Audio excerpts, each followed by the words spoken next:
Entonces vamos a ver el camión aguatero, la motoniveladora y los equipos de compactación. Entonces vamos a ir a nuestras diapositivas.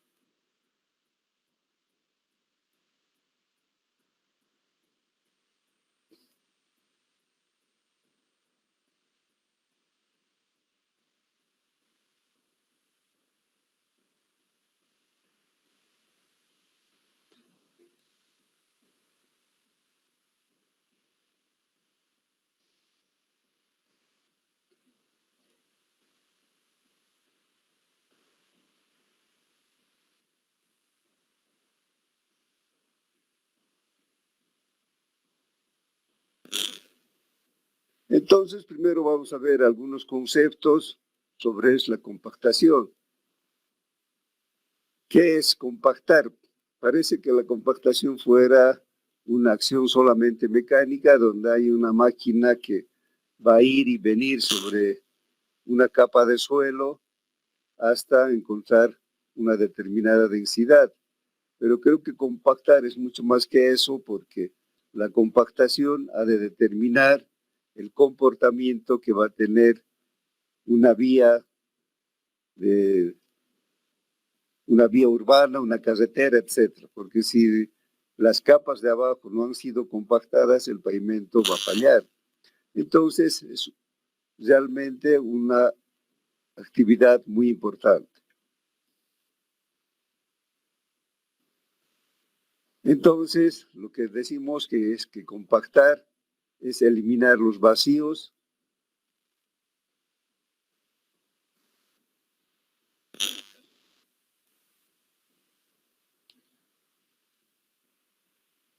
¿Por qué eliminamos los vacíos? Lo que queremos es aumentar la densidad del material. Entonces, el fin en realidad de la compactación es mediante el incremento de la densidad del suelo, hacer que éste sea más resistente para soportar cargas que van a venir encima. Puede ser también en el caso de una fundación de un edificio, puede ser el terraplén de una carretera, de una vía urbana, de una represa, etc. Entonces, este trabajo es importante que el ingeniero tiene que tomar con seriedad, no solamente dejar a un operador yendo y viniendo sobre un terraplén que ha sido previamente conformado. Entonces, vamos a tener en cuenta 3 factores que se deben controlar para realizar una buena compactación. Primero, la granulometría del material. El material tiene que tener una variedad de tamaños en sus partículas para que las partículas chicas puedan meterse en los vacíos que dejan las partículas más grandes. Entonces, un suelo que sea con una granulometría completamente uniforme, como una arena, no se va a compactar nunca.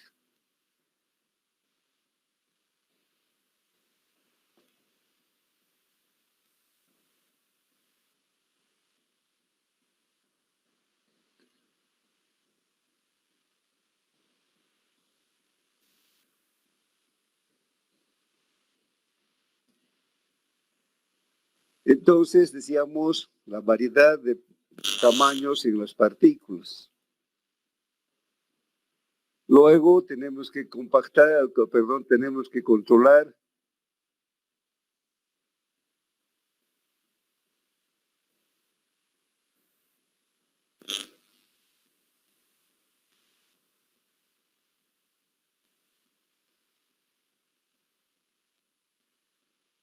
el contenido de humedad. Un suelo que esté completamente seco no se va a compactar. Entonces tenemos que incorporar agua para que las partículas pequeñas se puedan desplazar en el interior de los vacíos de las partículas más grandes. El agua es un elemento que funciona como un lubricante.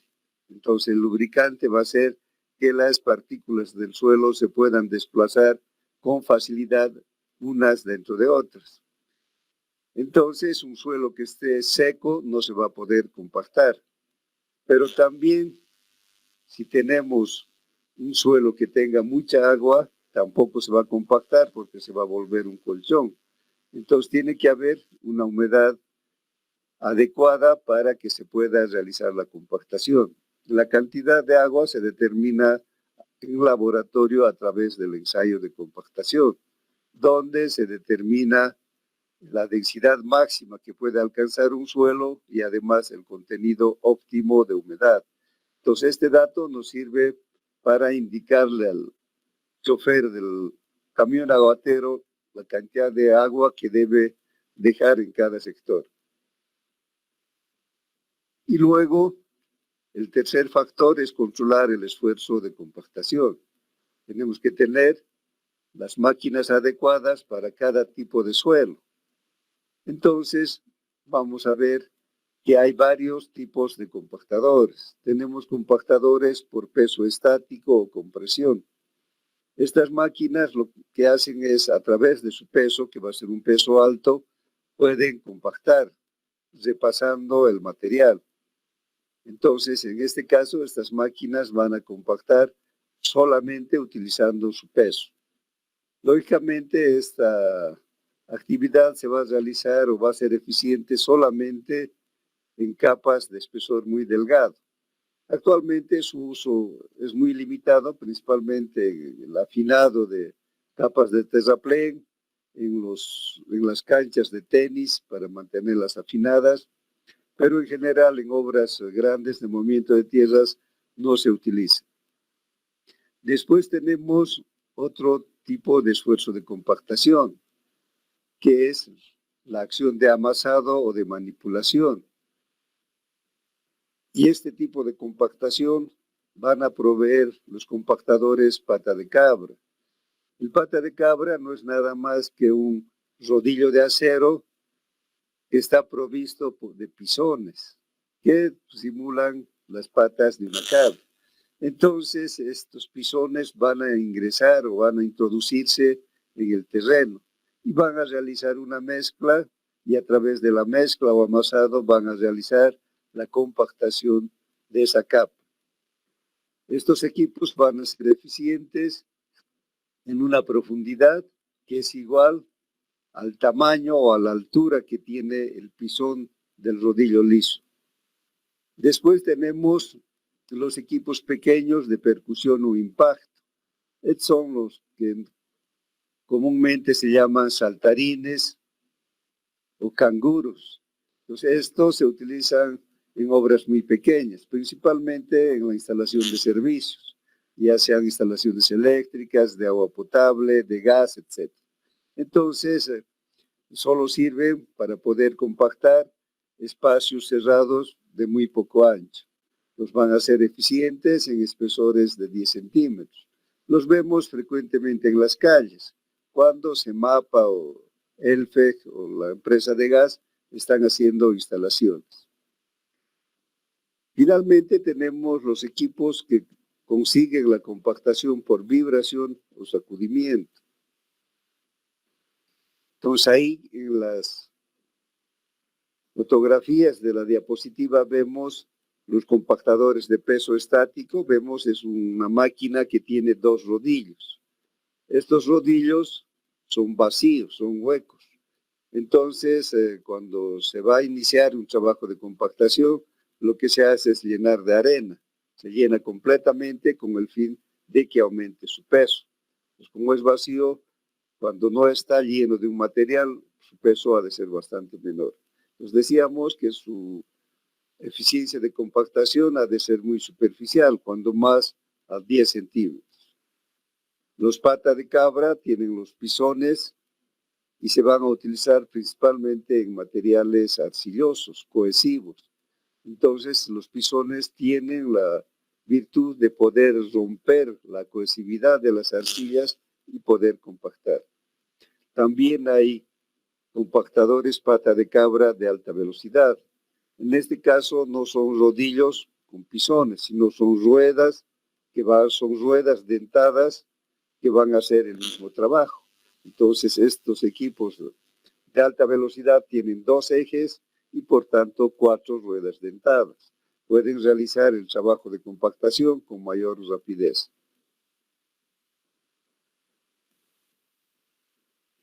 Luego tenemos los equipos que realizan el trabajo por vibración o sacudimiento. Esos son los que actualmente son los que se utilizan en los trabajos de construcción de terraplenes. Entonces tienen varios niveles de vibración. En la cabina del operador hay una palanca que nos permite elegir la vibración más adecuada para cada tipo de suelo. Pueden producir vibraciones de 1800 hasta 3600 revoluciones por minuto y vibraciones que pueden tener una profundidad de 0,3 a 2 milímetros. Principalmente estas máquinas están indicadas en trabajos con suelos granulares, porque la vibración permite que las partículas granulares se acomoden mejor. Entonces, además de estos tipos de compactadores, pata de cabra, estático y estos vibrocompactadores, tenemos además los compactadores neumáticos. Los compactadores neumáticos están provistos de ruedas totalmente lisas para que no dejen huella. Entonces, la presión de inflado que tienen las ruedas, el aire que trata de salir de las ruedas, es el que produce la compactación. Entonces, estos equipos se utilizan únicamente para realizar el acabado, ya sea de las capas de terraplén, de las capas base, de su base, pero principalmente su aplicación está en el afinado de las carpetas asfálticas. En una carpeta asfáltica, primero van a trabajar los rodillos lisos, luego va a entrar para el terminado un compactador neumático. Estas máquinas siempre van a tener un número impar de ruedas. Si en el eje delantero tienen 3, en el trasero van a tener 4. Si en el delantero tienen 4 ruedas, en el trasero van a tener 5. Los más grandes pueden tener 5 ruedas en el delantero y 6 en el eje trasero. De tal manera que el eje trasero vaya cubriendo los espacios que dejan la separación de las ruedas del eje delantero. También existen compactadores mixtos. Los compactadores mixtos principalmente se utilizan para trabajos de mantenimiento. El eje delantero es un rodillo liso vibratorio y el eje trasero es una configuración de ruedas neumáticas. Entonces puede hacer al mismo tiempo el trabajo de vibración y de incremento de densidad, y el eje trasero de ruedas neumáticas hace el trabajo de acabado. Si tienen preguntas. Nada. Aquí tenemos este gráfico que ustedes también tienen en el texto, que nos muestra el campo de aplicación de los equipos. Y tenemos arenas y rocas, necesitamos principalmente tener vibratorios, o compactadores vibratorios. Si tenemos arcillas, principalmente han de ser los compactadores pata de cabra, ya sean los normales o de alta velocidad. También en el afinado de las capas o en la compactación de suelos finos, pero en espesores muy delgados, se puede utilizar los compactadores neumáticos. Entonces, entre la arena, arcilla y la arcilla, vamos a tener principalmente como equipos recomendados los equipos pata de cabra. Si tienen preguntas.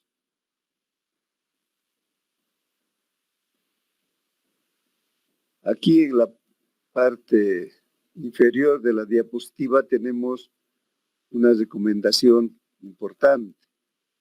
Para realizar un trabajo de construcción de terraplenes es conveniente perder unas horas de tiempo. Entonces se va conformando una faja de prueba que puede tener unos 5 o 10 metros y el ancho que corresponda al ancho del compactador. Entonces trae el material que se va a utilizar en los terraplenes, se mezcla con agua, la motoniveladora conforma una capa. luego van a ingresar los compactadores. Entonces se va controlando el número de pasadas que debe dar el compactador para conseguir la densidad especificada, la velocidad con que debe trabajar. El compactador no compacta en una sola pasada, a veces tiene que dar 7, 8, 9, hasta 10 pasadas para conseguir que el material se compacte. Entonces, si hacemos una faja de prueba, vamos a saber, incluso vamos a poder controlar cuál es la cantidad de agua más correcta, el número de pasadas que va a dar la motoniveladora para conformar una capa de terraplén, porque tampoco la motoniveladora termina su trabajo en una sola pasada, sino va y viene hasta mezclar bien el material y luego conformar un espesor de capa de terraplén. Entonces, la faja de prueba nos permite definir eso, el número de pasadas de la motoniveladora, el número de pasadas del compactador, el espesor que es más conveniente utilizar en las capas de terraplén, la cantidad de humedad y la velocidad con que deben trabajar los equipos. Entonces, esto que puede haber sido aparentemente una pérdida de tiempo de unas horas, ha de ser muy útil para poder programar el trabajo de la construcción de terraplenes. Si tienen preguntas, nada.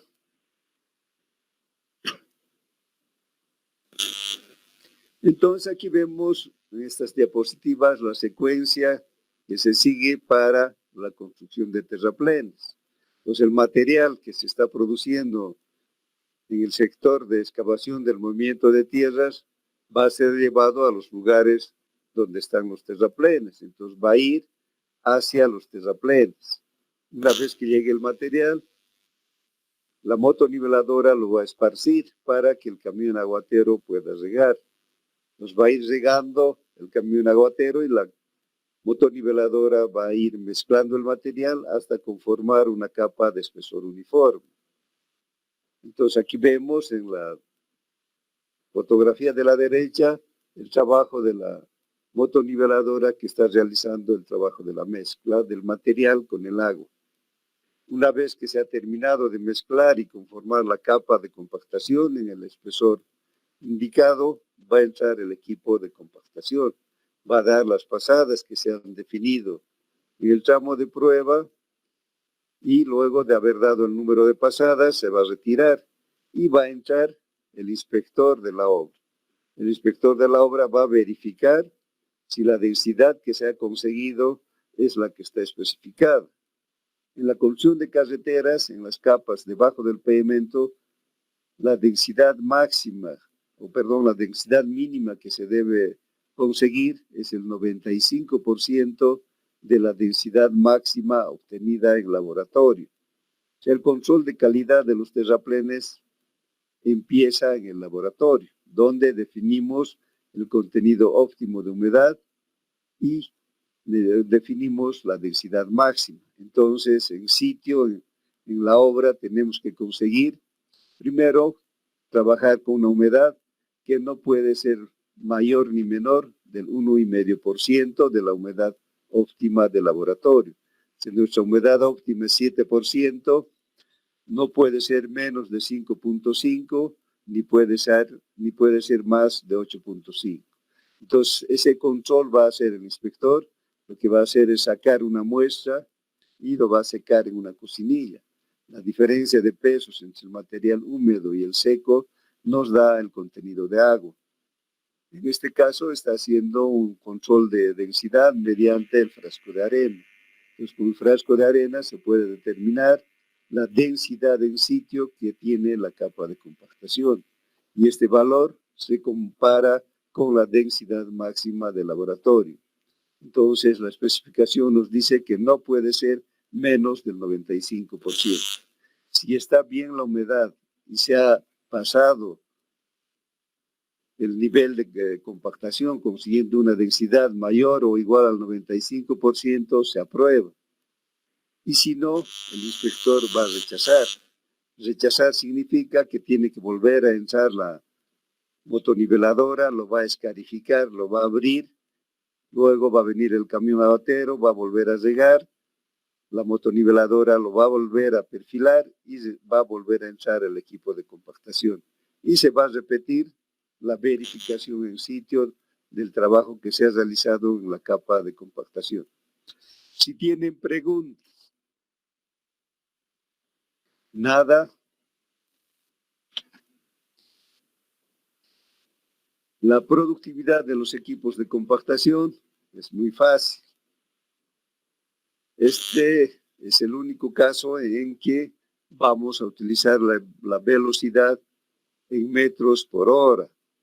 Ustedes, si se acuerdan, en los equipos anteriores que hemos visto, la velocidad siempre ha estado en metros minuto.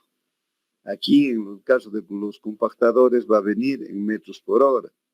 Es por eso también que no utilizamos el factor de conversión de 60. El 60 era un factor de conversión que tenía como unidad minutos por hora. En este caso no hay el factor de conversión y la velocidad se utiliza en metros por hora. Entonces la productividad ha de ser igual al ancho efectivo de compactación, que es el W, por la velocidad de trabajo, que es metros por hora, por un factor de eficiencia.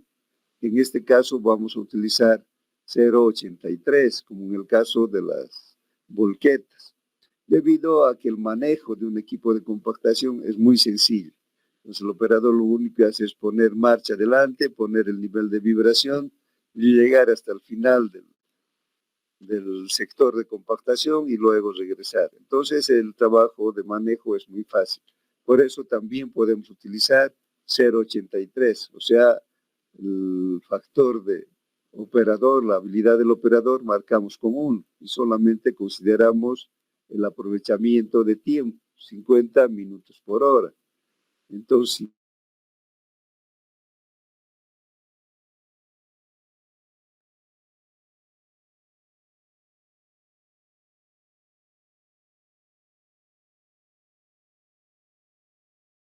es el número de pasadas multiplicado por 1 más el factor de altura sobre el nivel del mar. ¿Y cómo obtenemos W? W es el ancho efectivo de compactación. Ha de ser la dimensión física del rodillo compactador menos el ancho de traslape. Entonces, si tenemos un ancho de 2,10, midiendo su dimensión física, el ancho efectivo de compactación sería 1,90. Vamos a considerar un ancho de traslape de 0,20. ¿Qué es el ancho de traslape? Es el ancho que vuelve a pisar el compactador en la siguiente pasada, porque no va a dar exactamente en el borde de la primera faja que ha sido compactada. Entonces va a entrar al menos 20 centímetros. Como es un equipo lento, se puede considerar un ancho de traslape de 0,20. Entonces W ha de ser L, que es el ancho físico del rodillo, menos 0,20 en general. Si tienen preguntas.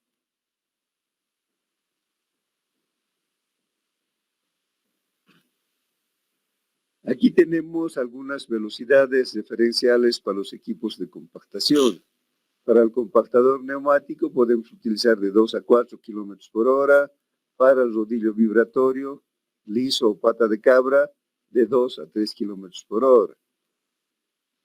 El ancho efectivo de compactación, ya hemos dicho que es el ancho físico menos el ancho de traslape. El número de pasadas va a depender del espesor de la capa de compactación y también del tipo de material. Entonces, para los compactadores neumáticos podemos definir de 8 a 10 pasadas y para los rodillos vibratorios, lisos o patas de cabra, de 10 a 12 pasadas. Entonces, el espesor compactado por capa está definido en la especificación de la obra. Normalmente se especifica 30 centímetros en estado suelto, o sea, cuando la motoniveladora ha terminado de mezclar y de conformar la capa que se va a compactar. Entonces, en ese estado, el espesor debería ser 30 centímetros.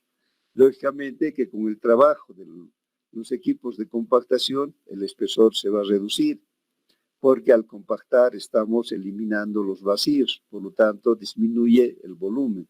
Si disminuye el volumen, lógicamente va a disminuir el espesor de la capa. Si tienen preguntas, nada.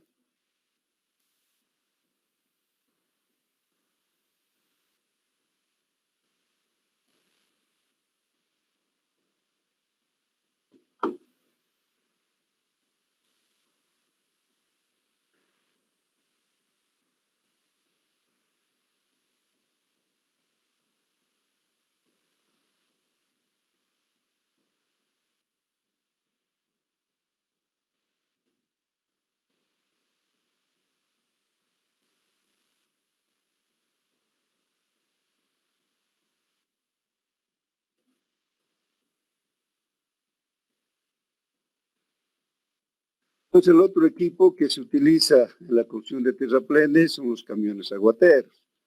Hemos dicho que son los equipos que van a proveer de agua al material que se va a compactar para que se pueda compactar fácilmente.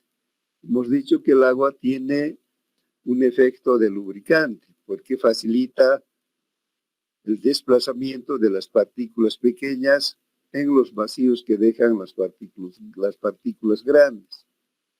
Los camiones aguateros no son nada más que un chasis de camión donde se ha instalado un tanque cilíndrico de agua. La única particularidad que tienen, en el caso de los camiones aguateros que se utilizan en obras civiles, es que van a tener un regador, que normalmente es en la parte trasera. Tienen una barra de riego que se controla con una llave de paso. Se abre más o menos de acuerdo a la necesidad de agua que se necesita para el terraplén que se está construyendo. Entonces, la participación del camión aguatero ha de ser muy importante, porque si no hubiera agua, el suelo estaría seco y no se podría compactar.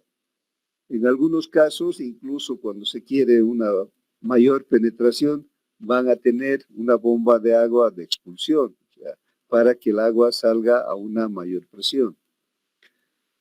En general, el camión aguatero va a tener un equipo auxiliar, porque alguien tiene que cargar. El camión aguatero no se va a autocargar el agua. En casos excepcionales puede haber un cargado por gravedad.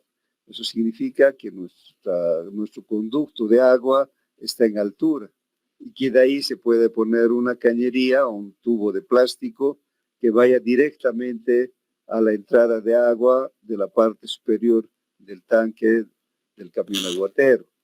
Pero en la mayoría de los casos se va a utilizar una bomba de agua. La bomba de agua ha de facilitar el llenado de agua del camión aguatero.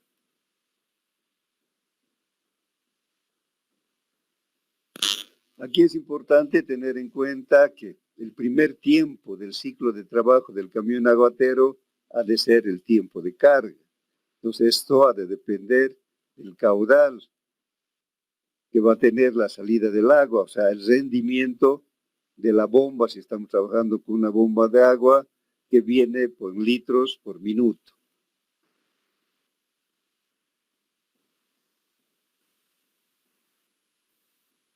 La productividad de los camiones aguateros, que es un equipo que ustedes conocen ampliamente. En Cochabamba los vemos con mucha frecuencia en las primeras horas de la mañana. Estos camiones aguateros tienen pero otra finalidad. Lo que hacen es proveer de agua a los barrios donde no existe instalación de CEMAPA. Entonces ellos llevan agua desde las fuentes de agua hasta los domicilios, especialmente de la zona sur.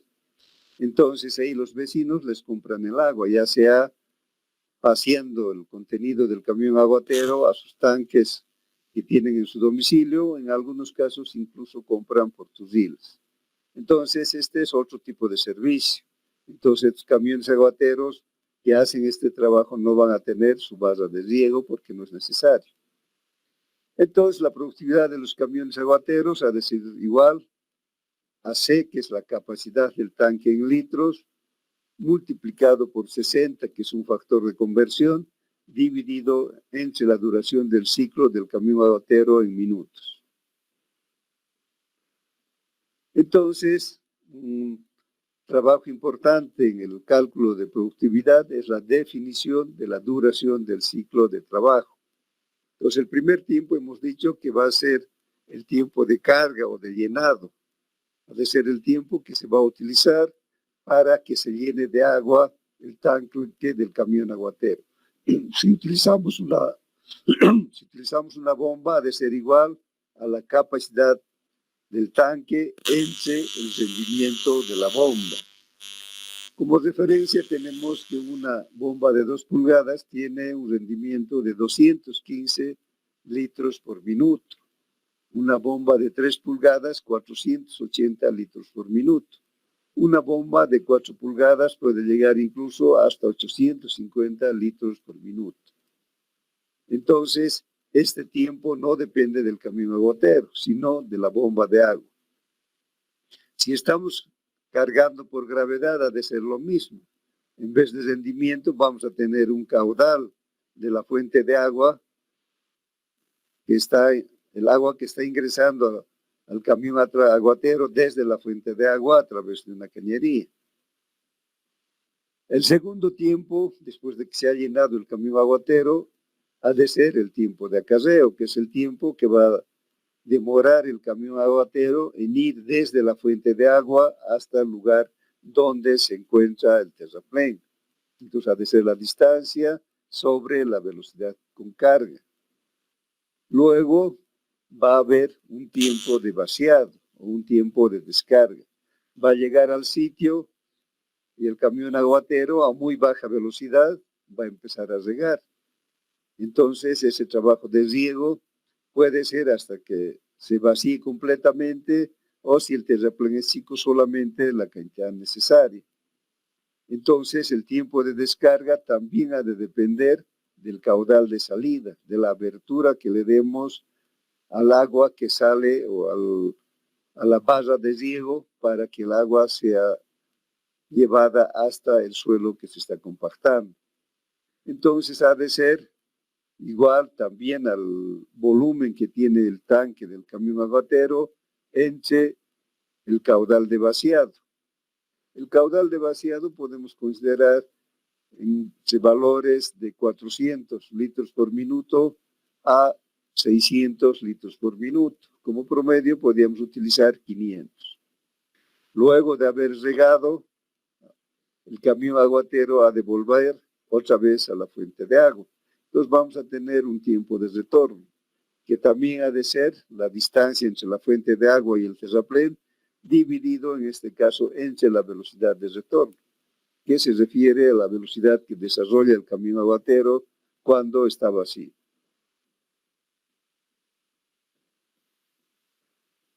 Luego tenemos un tiempo fijo, que va a evaluar el tiempo que se demora en las operaciones de viraje.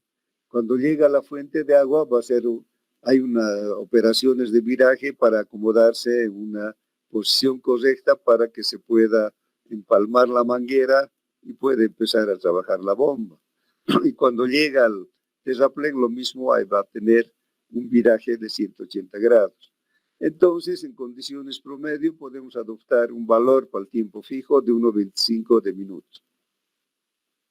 Entonces, de acuerdo a los criterios que hemos descrito, la duración del ciclo del camión aguatero ha de ser igual a la capacidad del tanque dividido entre el rendimiento de la bomba más la capacidad del tanque entre el caudal de vaciado, que hemos dicho que vamos a utilizar 500.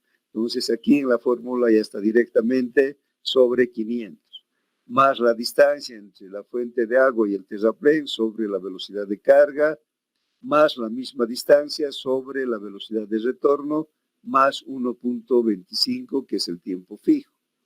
Las velocidades han de estar dadas en metros minuto, como en los otros casos. Y J ha de ser litros por minuto, lo mismo el caudal de vaciado. Si tienen preguntas. Nada.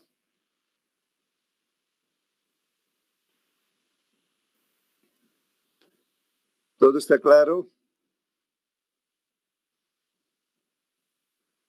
Todo claro. ¿No hay preguntas?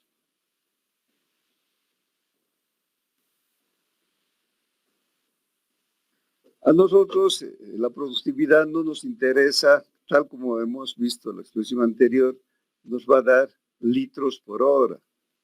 En realidad o metros cúbicos por hora de agua.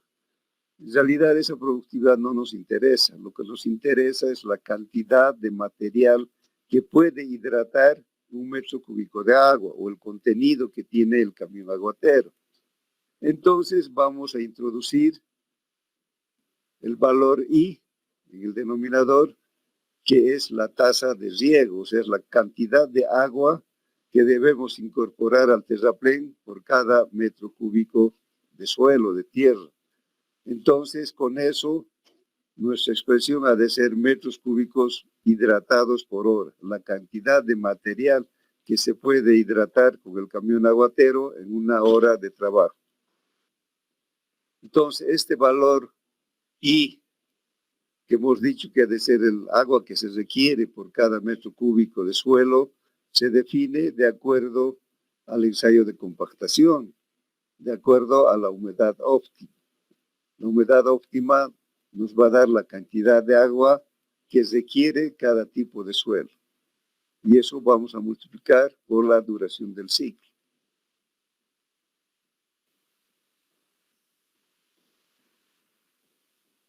Si digamos, en el ensayo de compactación hemos determinado que la humedad que requiere el suelo que estamos estudiando es de 6%, ser de 6% significa que debemos ponerle 6% en peso, del peso que tiene el suelo que se está compactando. Si el suelo tiene un peso específico de 1.500 kilos por metro cúbico en estado suelto, la cantidad de agua ha de ser 1.500 por 0,06, o sea, el 6% de 1.500. Eso significaría que necesitamos incorporar 90 litros de agua por cada metro cúbico de suelo. Entonces, esa expresión está apareciendo aquí en el denominador de la fórmula de productividad de los camiones aguateros. Entonces, tienen que tener muy en cuenta que para el trabajo de los terraplenes se parte en laboratorio, determinando la densidad máxima y la humedad óptima. Pueden hacer el ensayo de compactación, ya sea un productor estándar o un productor modificado. Ustedes ya saben eso porque ya han aprobado mecánica de suelos 1 y mecánica de suelos 2. Si tienen preguntas.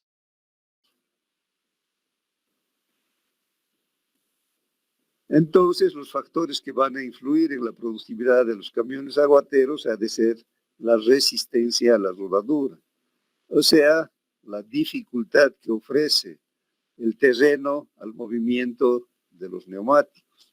Entonces, depende del estado en que se encuentre el camino entre la fuente de agua y el terraplén. Este factor ya hemos visto en las volquetas, entonces va a tener los mismos valores y la misma interpretación. El factor dependiente, que en general hemos dicho, en los equipos de transporte se tiende a compensar, porque lo que es subida en la ida se vuelve bajada en el retorno. Entonces, si no tenemos otro dato, consideramos que la pendiente es igual a 1, o sea que no influye en la productividad.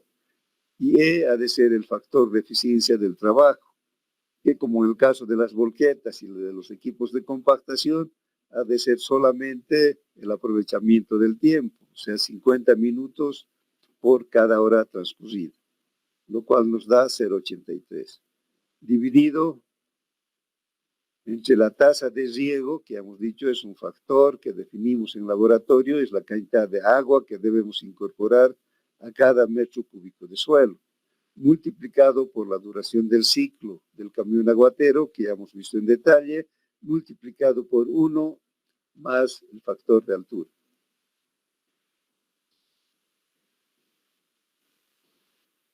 Aquí hay un error, ¿no? Esta es productividad de los camiones aguateros. Si tienen preguntas.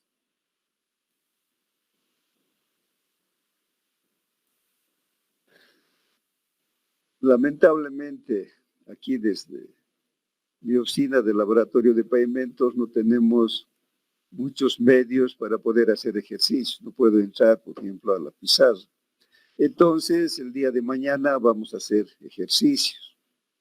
Entonces, sobre los horarios, vamos a quedar con claridad porque, de acuerdo a las instrucciones que tenemos que estar aquí en la universidad 8 horas con marcado biométrico. O sea, en mi caso, yo entro a las 7 de la mañana, pero entro en realidad el momento que se abre la puerta, que a veces se abre 7 menos cuarto, otras veces 7 menos 10, 7 menos 5 o a las 7. Entonces, yo inmediatamente llegue, vamos a empezar con la clase, como hemos hecho hoy día, los días martes. Y los días miércoles, como tenemos a las 17:15, yo sin embargo estoy aquí en la mañana o durante el día hasta las 3 de la tarde. Luego de eso debo ir a mi domicilio y dar primero la clase que tengo de carreteras. Entonces, entre esos tiempos tengo también otra demora. Entonces, los días miércoles la clase vamos a empezar a 17:00, pero lo vamos a poder hacer ya con más comodidad porque no vamos a tener problemas con el tiempo y además el equipo que dispongo tiene mejores cualidades que esta computadora que tengo en la universidad. Otra cosa que estoy viendo es que el tiempo un poco nos está venciendo. Si dan examen ustedes el próximo martes, no vamos a tener tiempo para realizar ejercicios. Entonces lo vamos a postergar una semana, si ustedes están de acuerdo. Estaba marcado para el siguiente martes. ¿Qué dicen? Sí, está bien. Entonces Sí, el examen le harían el 4 de noviembre. Sí, está bien. Martes es 4 de noviembre, ¿verdad? Entonces, el día de mañana y la siguiente semana vamos a seguir haciendo algunos ejercicios para que puedan dar un buen examen. Si tienen preguntas. Nada. No, Inge. Todo está claro. Entonces quedamos ahí y seguimos el día de mañana, hemos dicho, con 15 minutos de demora. O sea, en vez de estar a las 15:45, vamos a estar a las 16:00. Gracias por su comprensión y buenos días. Que tengan un buen día. Entonces, hasta mañana.